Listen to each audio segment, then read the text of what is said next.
Welcome to Nobel Biz Webinars. Get ready for another session full of insightful information, tips, and knowledge shared by industry experts to help your contact center business grow. Hi, it's Mike McGuire, Noble Biz, and I'm with Juanita. Juanita, how are you today? I am amazing, Mike. How are you doing? I'm doing good. It's already February. I don't know if it's been you, but the year has already started flying. I remember not too long ago, we were just talking about setting your goals for 2025, and most people is already off the New Year's resolution bandwagon. By the way, I know we didn't talk about this, but I am too in fitness and motivation, and I get to see your posts on LinkedIn after a long day's work.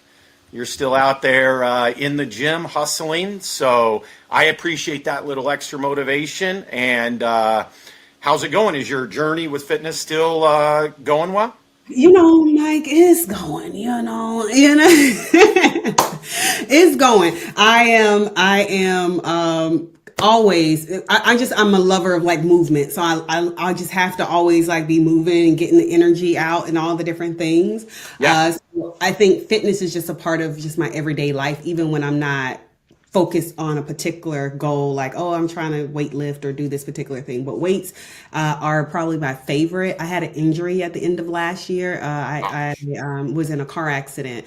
And so I haven't started back weightlifting yet, but I'm like anxious to get back in the gym and start weightlifting. So cardio has been like... So I do Ironman triathlons. So cardio to me is my thing, right? I just did... I pick up maybe some tips and tricks from you because I absolutely I avoid cardio like the plague, right? Like my thing is weights for sure. And any podcasts you like? You listen to any podcasts regularly? One of the podcasts I've been listening to as of late is Russell Brunson's the marketing secrets. Yeah. So I'm a fan of Russell Brunson. That's my secret to cardio. So I find a couple podcasts and it literally takes you into a different world. Okay. And then you can just grind. And so I can do 3-hour bike rides. I can do 13-mile runs. I'll listen to Rogan's, and then you need 2 or 3 because after a while when it starts to hurt, you want to flip it, right? So anyways, that's my trick to kind of get me lost, and because cardio, if not, it does get mundane and very boring. So Juanita, tell me about your company. Tell me about what you guys do so the audience can just have a understanding. I think everybody knows you, at least in the contact center space, but this is your, 30-second commercial. So tell me what you do and why you do it. Yeah, everybody doesn't know me. So for those that don't know me, I'm affectionately known as the Contact Center Whisperer or that WFM girl, but I am formally the CEO and founder of Solid Rock Consulting. And we are a workforce consulting organization. But what really makes us uniquely different from most consulting practices or workforce consulting practices is that we not only fluently speak workforce management, but we also speak the language of customer experience and employee experience and business profitability, right? Which is actually one of the reasons we released WFM Go Beyond. Here is our latest book, my 3rd book, and super proud of that project because it ties the fundamentals. Section 1 of the book is the fundamentals of workforce management. But you have to go beyond the fundamentals as an organization if you want to really push into customer experience, employee experience, and business profitability. And that's what section 2 of the book of WFM Go Beyond really talks about. And that's what we help our organizations and our customers with, is really pushing beyond figuring out headcount, right? Okay, how do we be really efficient and still get our customer experience, top customer experience, our employees really engaged and drive profitability? Awesome. Well, I am excited to have you here, and really the topic is, and I know people have AI fatigue. I'm one of them, and I'm sure you hear about it all the time. But the goal today is to really talk about the rise of AI and automation. I guess you could throw that in there. kind of in your workforce management world, but also in the contact center.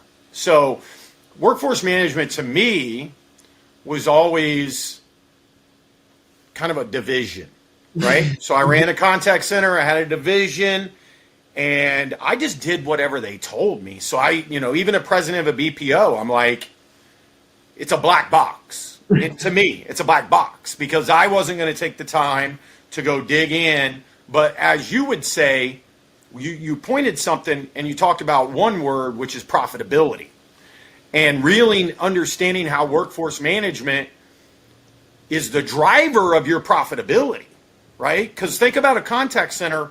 Our largest expense is headcount, our agents. Most businesses' largest expense is human capital, right? Yep. So it's the workforce. It's followed by many times marketing, right? Like it's the next biggest expense. But when we think about operationally, most organizations' biggest expense is going to be the work, like the labor, right? Like that's going to be the biggest expense that most organizations have to deal with. So to not take the time to figure out this monumental part of your equation is hard. Yep. For business profitability. Why are you doing business in the first place, right? Yeah.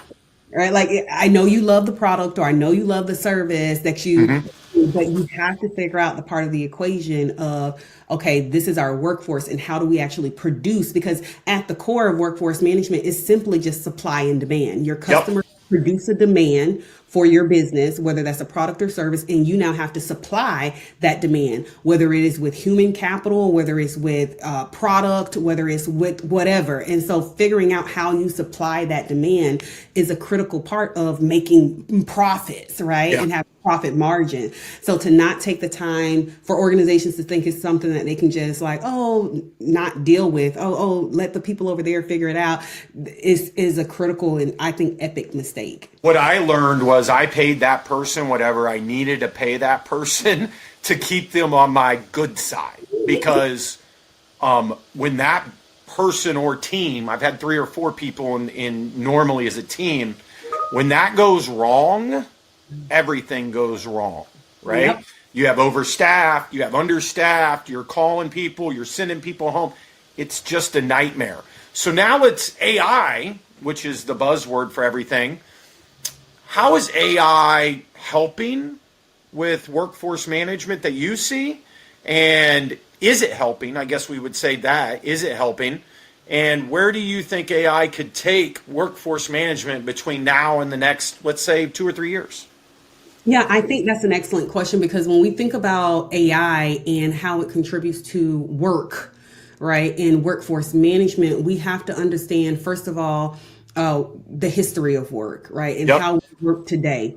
And so one of the things I always like to educate people on is like how we work today, the whole 9 to 5 thing that became very popular in like Henry Ford, right? Yeah. In factories, the industrial age, and people working in factories. We had come out of the agricultural into industrial, and that's where that became popular. And so we had these 9 to 5 shifts. We were working in this manufacturing type of plant, and that's where that became popular.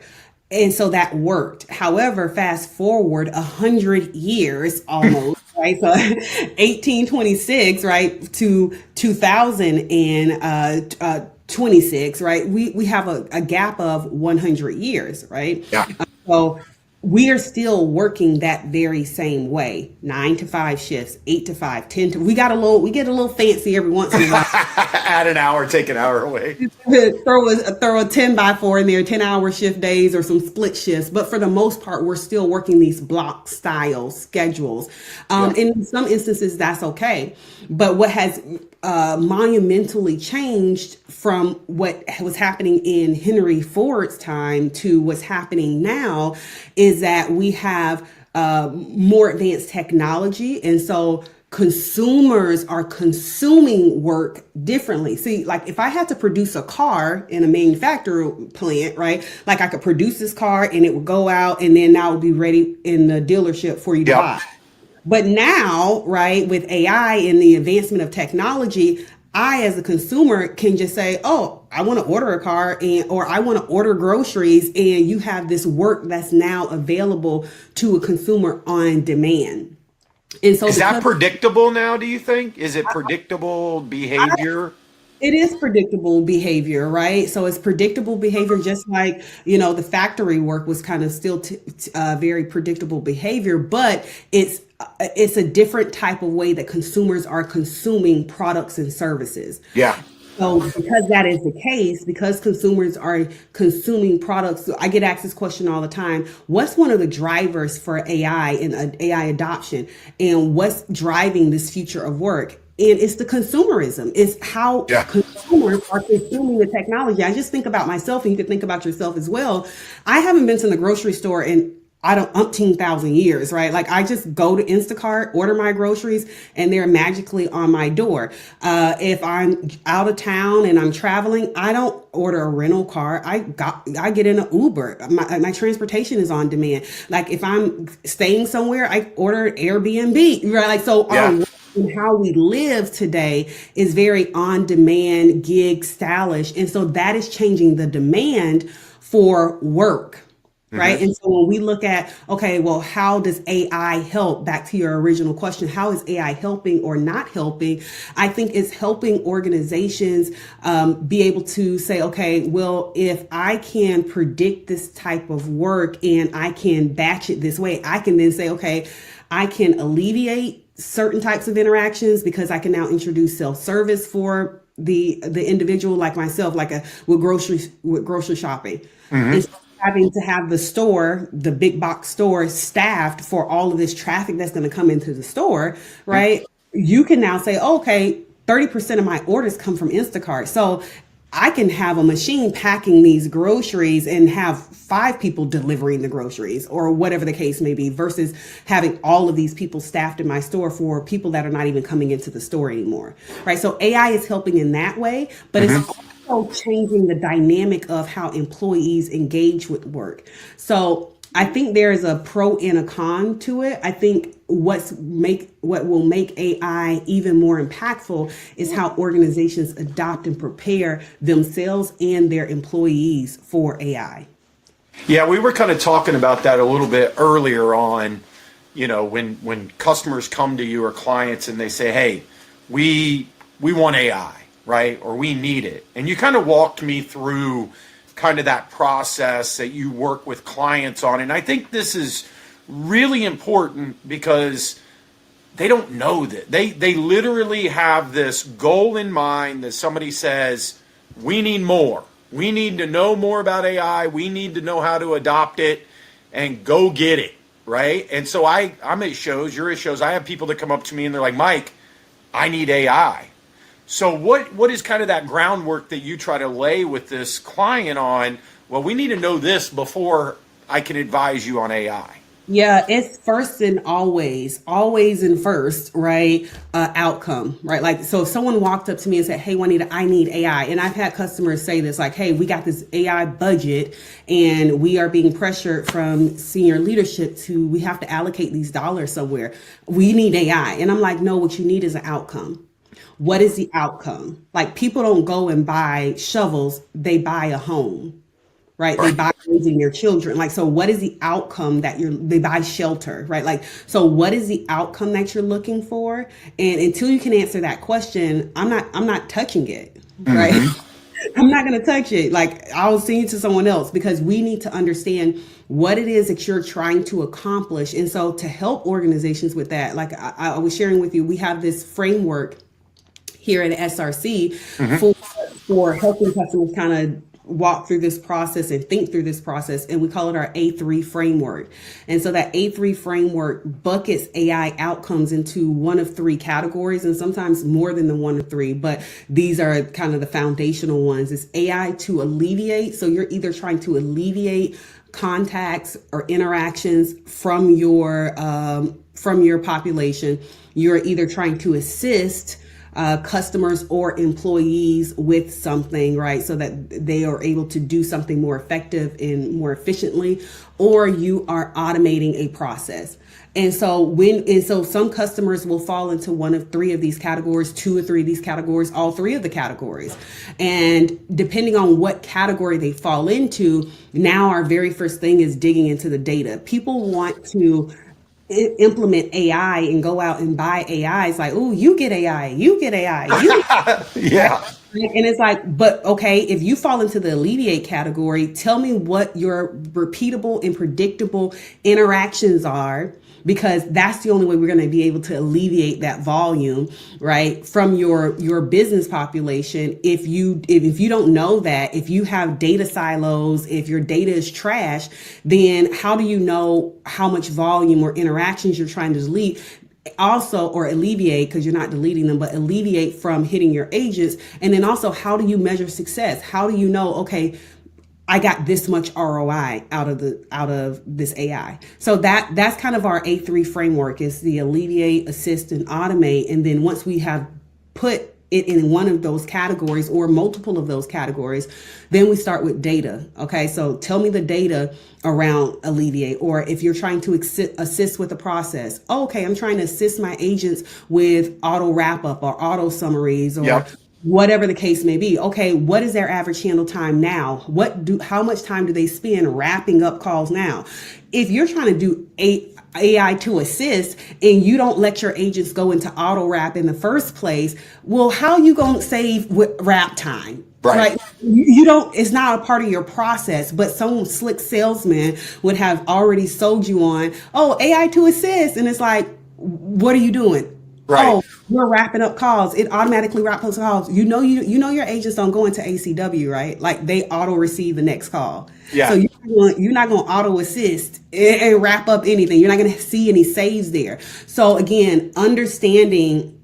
And there are many organizations that are like that. Like agents go from one call to the next. It's answer, right? Versus some organizations, yes, we'll let you go into ACW because you need to wrap the call. So that would be a great use case now for AI to assist and auto summaries or auto wrap and those types of things, because a person who's spending 3 minutes in ACW and auto call wrap, after call work, and wrapping up a call, if you can shave off half of that or all of that, 3 minutes, do you know how much time you're saving?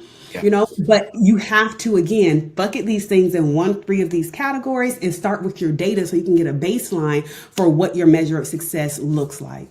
Do you have, out of one of those 3, do you have one that you see as resonating more than the others, or are they just kind of all over, just different points? Are more people looking for assist?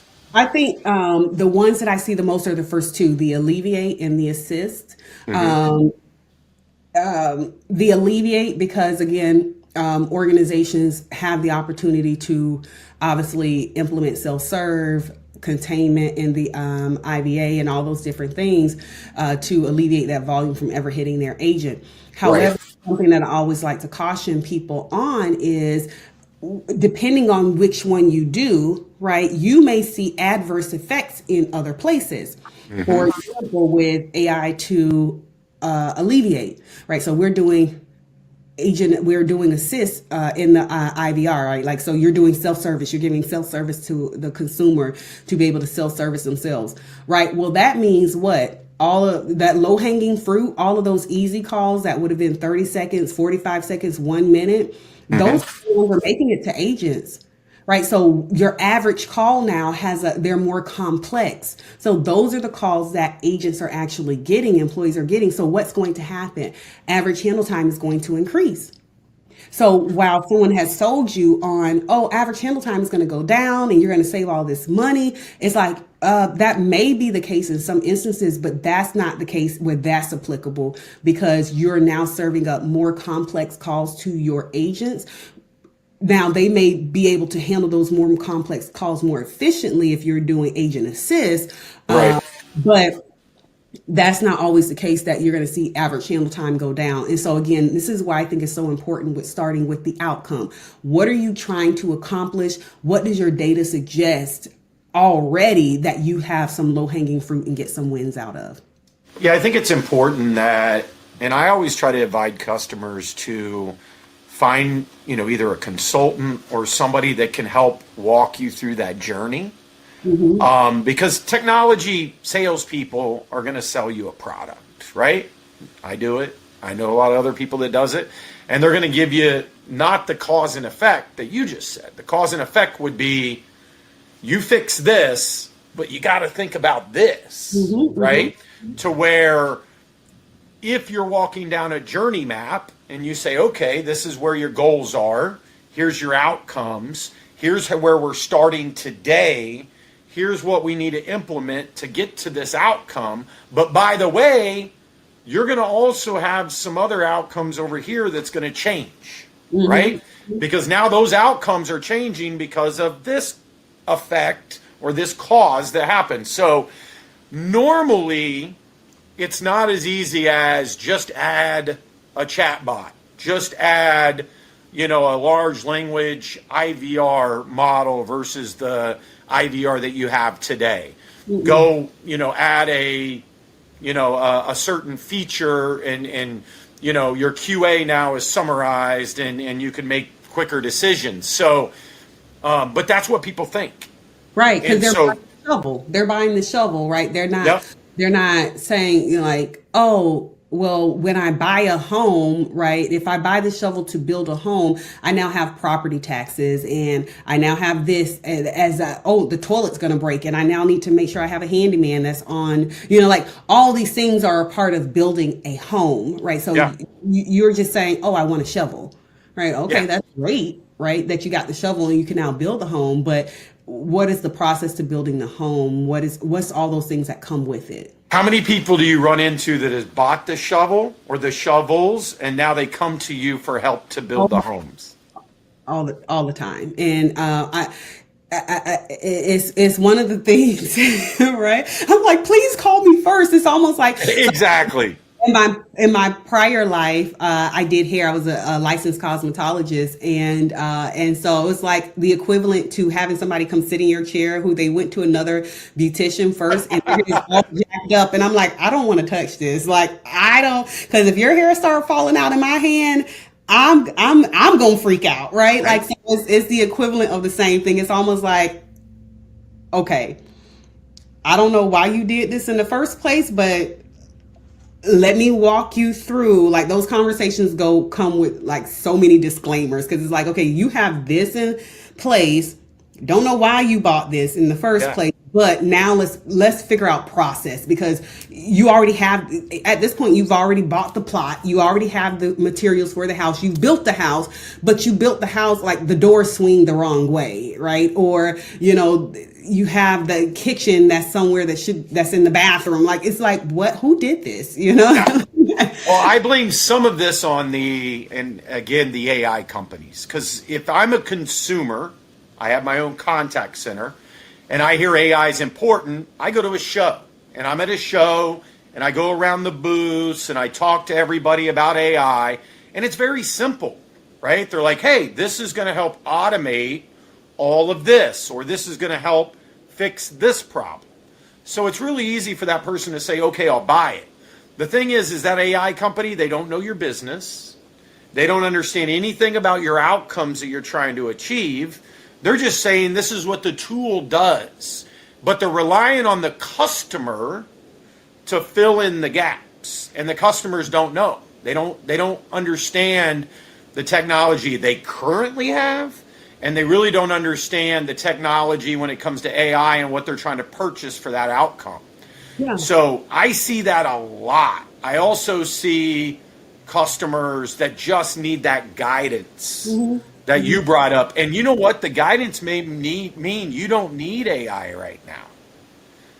You know how many people I said, well, they're like, I have 80 agents and I need this huge workforce management plan. You got 2 calls. 1, 2. Put the people on, like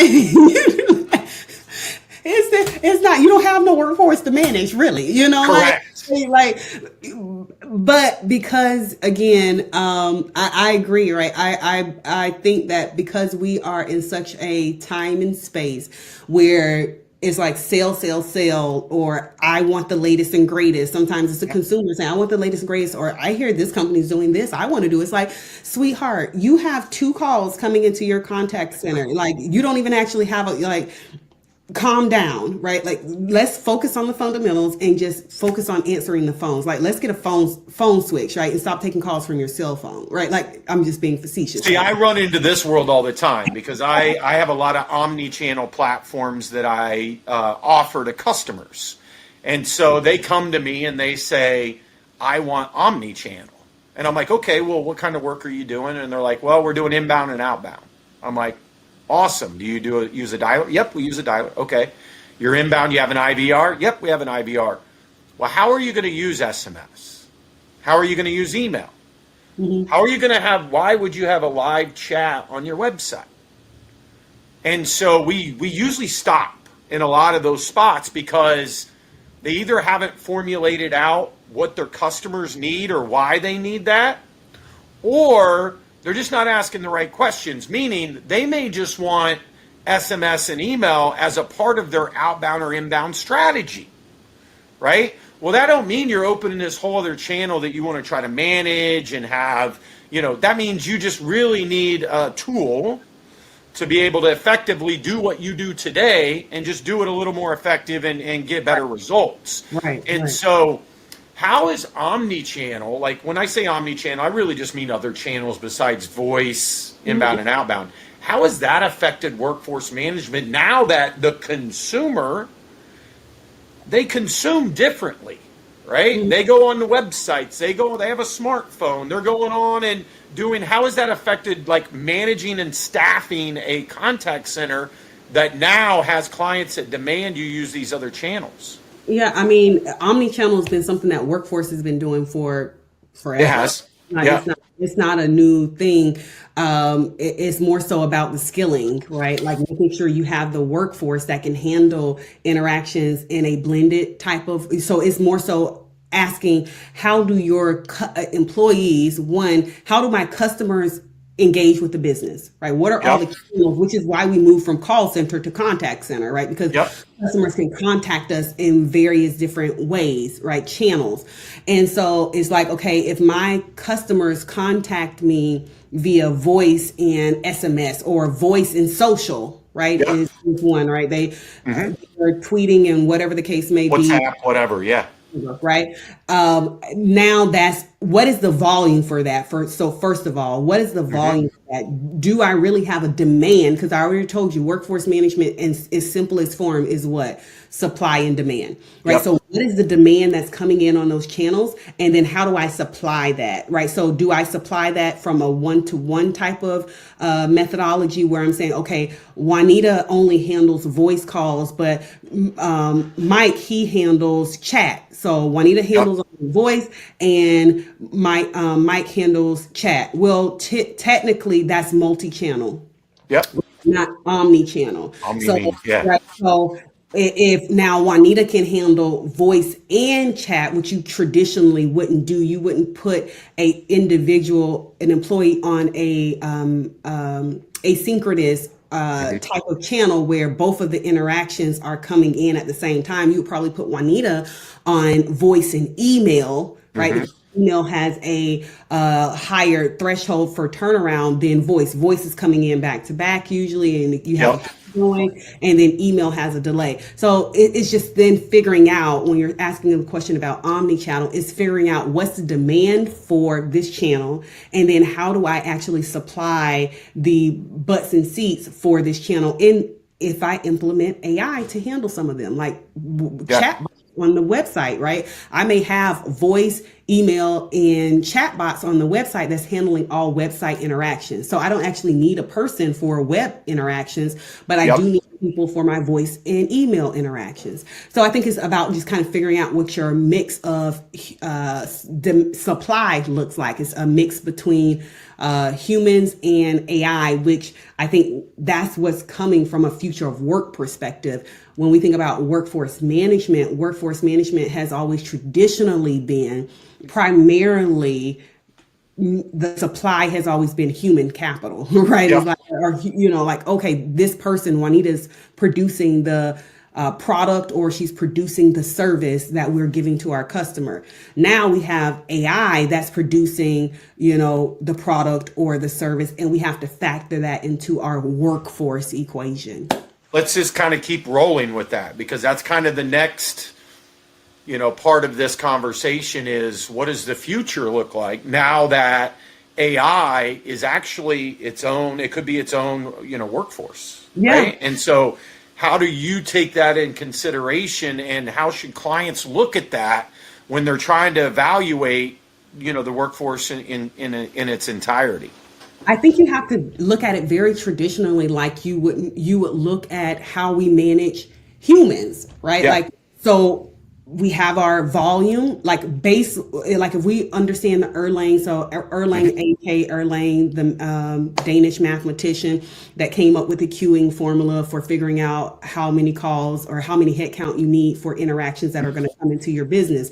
Right. And so if we understand that formula of, volume times handle time, it gives us our workload, right? We think about that in the same context when we think about AI. So I'm still going to get, my volume isn't going to change because I'm using AI, right? I'm still going to get the same type of volume. However, now instead of all of that volume, 100% of that volume being handled by a person, maybe 30% of that volume is being handled by AI. And so now I still got to say, okay, volume times how quickly can AI handle this interaction? So my average handle time may go from a human handling it from 5 minutes to AI handling the interaction in 1 minute. Right. So now I got volume times 1 minute, and that's my total interaction, my workload, if I'm using AI as a bot to handle this interaction. And so now I got to figure out, okay, how many AI bots do I need to handle this body of work? And now mix that in with, okay, now this percentage of work, the 70% that AI can't handle, now I still need to factor in my traditional AHT for, which is why I was saying earlier, again, now AHT is going to go up because the call, that 70%, the volume is much more complicated, right? Complicated type of task. And so I think we think about it the same way. I think we have to start doing it that way, because that's what's not happening now. And people aren't talking about that. And when they go into organizations and they pitch AI, they're just like, oh, AI is going to take 30% of your call volume. You're going to get this kind of ROI. Okay. So now that 70% where that 30%, your AHT went from 5 minutes to 1 minute. On that 70% where your AHT was originally 5 minutes, now has went to 7 minutes. So you didn't technically save a full 4 minutes. You really saved like 1 minute, which is still a save. Right. Yeah. It's still a save, but we need to be for real, Yeah. Well, you were also talking about QA in the AI, because what if you have bad AI, then you could actually create worse calls for the ones that the agents are now handling, right? That you said more complicated, but it could create a whole nother, handle time on just, people getting frustrated in an AI loop. Right. You're absolutely. Yeah. We talked about that earlier about just the same way that we think about forecasting and scheduling our agents. When we think about quality for our agents, we got to think about quality for our AI, right? Yeah. Like did the agent or did the customer die by the death of AI, right? Like, get me out of here, opt out, get me to an agent, I don't want to do this, right? Get me to somebody. Well, your containment is low, right? Causing a higher problem for you, but because you have AI and it's taking 30% of the calls, all is right with the world. No. You know who should hire you is the airlines. That's who should hire you. Oh my gosh. Don't even. Because I'm telling you right now, and I mean, airlines are only bad every time you fly, right? Like, everybody's like, well, no. The airlines are hideous when it comes to everything we talked about, when it comes to staffing, when it comes to utilizing technology.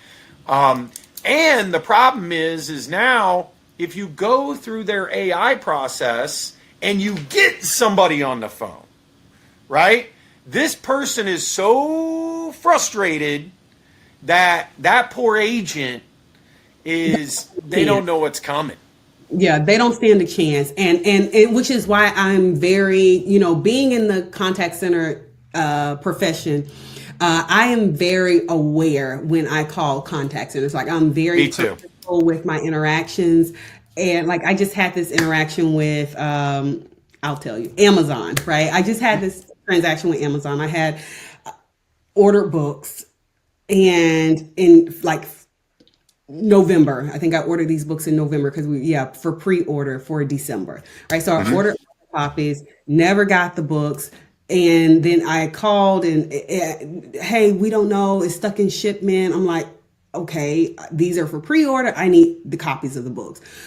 So they say, oh, okay, they're going to be here in January. So I'm like, okay. So I wait till January. Books never show up, never come. So I call back, right? Second call. So much for first call resolution, right? Right. I call back and they're like, oh, it's stuck in shipment. But we're not sure what's happening with the printer of the book. But if you cancel the order and you reorder, I'm like, wait a second, right? Like I'm trying so hard. Cancel.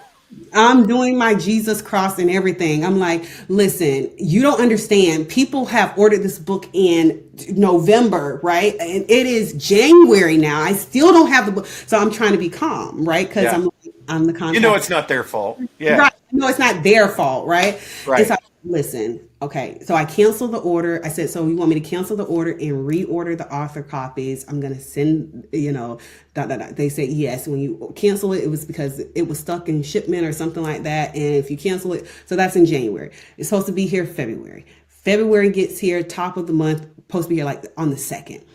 So because I've had this experience already, I'm probably blowing up their first call resolution metrics because I'm calling on the 31st. I'm like, last time I ordered books, y'all didn't send me these books and I didn't know until January. So I'm calling ahead of time to make sure that these every day I'm calling. It's like, ma'am, it's going to be there on the 2nd. It's going to be there on the 2nd. But I never see it shipped, nothing. I'm calling every day. On the 2nd, guess what happens? The books don't show up. So I'm like, you said that the books were going to be here on the 2nd. I'm trying to do my smile and everything. And they're like, we don't know what's happening, why it's not. And so again, this is the customer service rep. Like, they don't know, right? Yeah. They don't know inside of their own organization, and they don't have access to be able to help me, the customer. I'm frustrated. They're frustrated. And I'm trying to be just very aware of like, okay, it's nothing that I'm going to get by being upset. So how do we work through this, right? And so I'm kind of like coaching them to work through the thing. Like I'm an Amazon employee. Amazon, y'all need to hire me, okay? Yeah. Like I'm an Amazon employee. I say, okay, so in your system of record, you're like, what do you see, right? So I'm like coaching them through the call and all of it. I said, I'm not upset with you. I just need to understand what the process looks like because maybe we can work through long story short, they end up finding what the challenge was. They said, okay, we're going to push this up, get the order shipped. So the books end up coming on like the 6th or something like that. And so I'm saying that story to say sometimes you have before I was dealing with the actual individual, I was dealing with the bot, right? Like, oh, your order has shipped out in November and January. Your order has shipped. And I'm like, I don't see no order number, right? So finally, when January on the 2nd order when I reordered them, I was like, I'm talking to a person, right? Don't give me no bot. I need to talk to the person to tell me what's going on, right? And so sometimes you have a couple of dynamics happening. You are talking to a bot that is preloaded to tell you what the system is saying when the system is wrong. So trash in equals trash out. The bot is going to tell me what the system is saying. Yep. Second, and me as a customer, I'm going to trust what the bot or person is telling me because that's what's in their system. It's not until I got to talk to a person and had experienced a second delay that I said, okay, this is something in your system. So I sat down to coach and reason with the agent, like, okay, tell me what you're seeing in your system because what you're seeing is And so I think you have a flavor, but every customer doesn't have that bandwidth and doesn't have that wherewithal to navigate an interaction like that. And so your agents are just getting cursed out. And what's crazy is what if you didn't go through that whole process? Right. Like you're sitting there going, I would have never got my books. Right. Like I went beyond the Call of Duty because my customer experience suffers, right? Because customers have purchased the book. And like that's a whole nother show, right? Because now what happens when your supplier's customer experience impacts your customer experience as a company? Yeah. Yeah. You know, And I mean, that's at the end of the day, it could happen, especially if you're a company like Amazon, where you're not just servicing in customers, you're also servicing companies and that have, they're relying on your customer service. But I tend to also, when I'm talking to agents and I'm, dealing with people, is I try to go the beyond the call of duty. Like, I know all you can say is this. I don't want to seem like a jerk, but we're going to have to escalate this. It's not because of you. I know you have limitations on what you can do. And, but I'm with you. I usually go the AI route at first because it's within our work schedule, right? right, We're right. busy. We're doing this. We just want to go. Is it getting shipped? Okay, it's getting shipped. You're going to take it at face value and move on. But, there's also people that I know that can't stand AI. They can't stand IVRs. They can't stand, they want human supervisor now, right? Right. And they're bypassing everything. Right. So, I think that's going to be a continuing, part of the ecosystem. And, it's interesting because I use my kids as an example. So my oldest is 28. I got a grandson. I have a daughter that's 21. I have a granddaughter. And then my youngest is 11. And then I have a daughter that is graduating. So all through the spectrum of years of how I've seen these kids communicate, not just with me, but with their friends, right?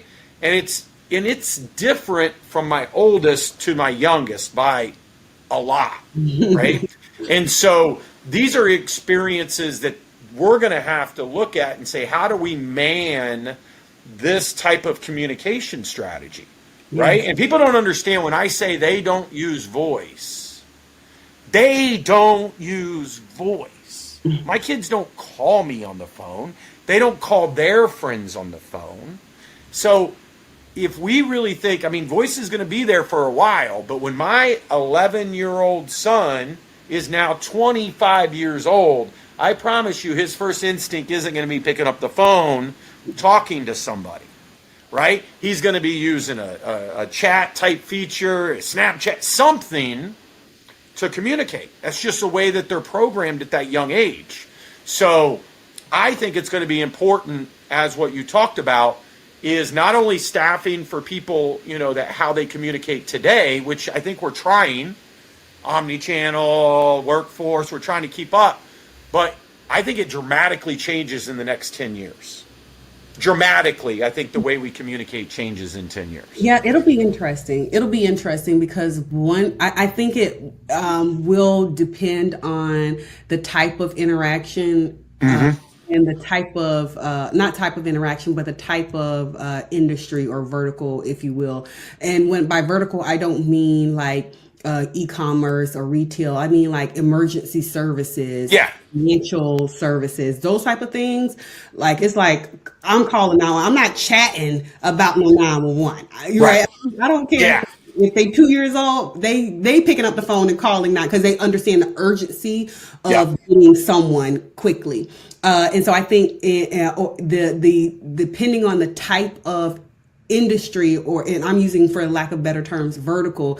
Again, I don't mean commerce, retail, hospitality. I mean the level of urgency of the interaction. If it's emergency services, financial type of services, banking, like, where's my money?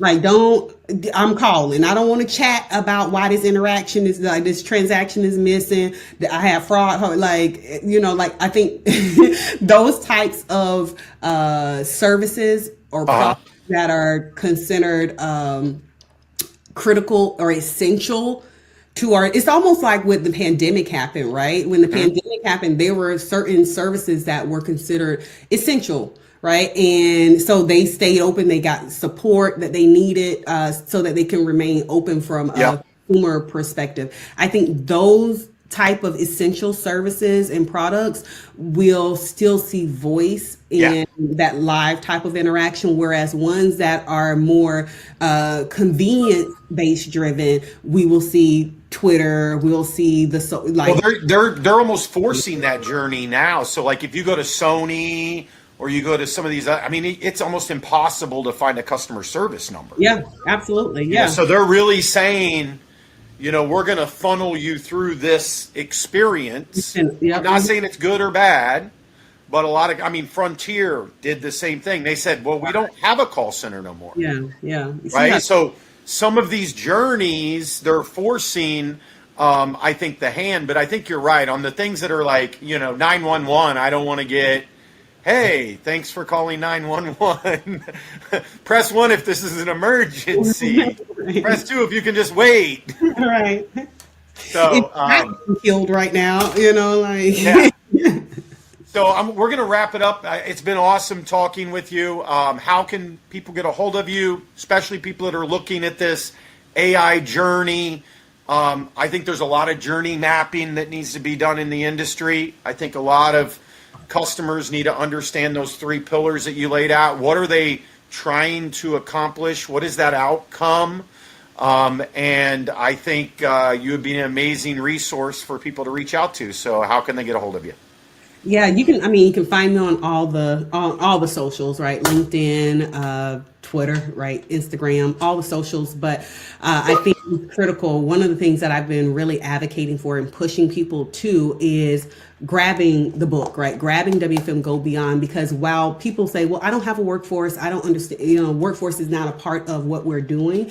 This directly ties to how you implement an AI strategy from a customer employee experience. From a customer experience, employee experience, and business profitability. Like we focus heavily on those 3 variables there. And when we're thinking about our AI strategy, and when we're thinking about our workforce, when we're thinking about our customer, employee, how we are profitable, all those things we cover in the book. And I think that's a foundational topic. So I'm always telling people, go grab the book. You can find it on WFMGoBeyond.com. You can also find it on Amazon as well. I was going to say, we know it's on Amazon. Yeah, it's on Amazon, right? So it's on Amazon. It's on all the places, Barnes and Nobles, everywhere you can buy books. You can get it. But I highly recommend people grab it from WFMGoBeyond.com. And you said you had other books. What are your other books regarding? The first book is The Corporate Playbook, which is, again, another book that's focused on workforce management, but geared towards startups and small businesses. Like, how do you apply the discipline of workforce management in your startup, in your small business? And so that's The Corporate Playbook. And then the second book is From the Ground Up. It's more of a memoir of like my journey through technology, how I stumbled into the space of workforce and what I learned along the journey. Okay. Awesome. Well, I will grab a couple of those books and I will read up on them. And then next time we get together, we can talk about it. Absolutely. Thank you so much. Awesome. For having me on. Thanks, Juanita. Take care. Bye.